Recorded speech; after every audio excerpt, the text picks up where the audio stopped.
আপনাদের সাথে একটা কথা শেয়ার না করলে শান্তি পাচ্ছিলাম না। ফজরের পরে আমার সাথে কি ঘটে গেল। আব্বু আমার জন্য সিলেট থেকে জমজমের মিষ্টি আনছে। এটা হলো নতুন একটা দোকান খুলছে জমজমের। একটা মিষ্টি খেয়ে দেখলাম খুবই ভালো, আলহামদুলিল্লাহ। মিষ্টির সাথে একটা দই আনছে, আবার অনেকগুলো চকলেট নিয়ে আসছে।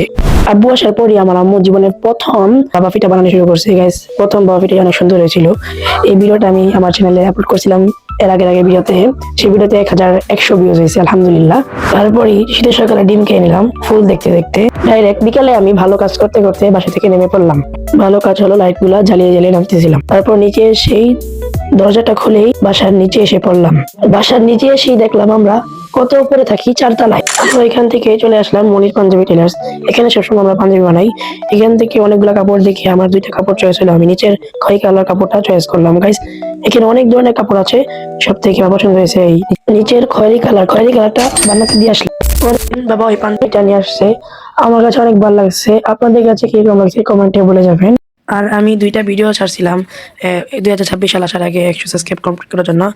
89টা হয়ে গেছে, তো 11টা সাবস্ক্রাইব রাখলেই 100 সাবস্ক্রাইবার কমপ্লিট হয়ে যাবে। তোমরা প্লিজ তাড়াতাড়ি সাবস্ক্রাইব করে ভিডিওটা ভালো লাগলে সবাই লাইক এবং সাবস্ক্রাইব করে দাও। আর তোমরা 2026 সাল আসার আগে আমাকে 100 সাবস্ক্রাইব কমপ্লিট করে দাও।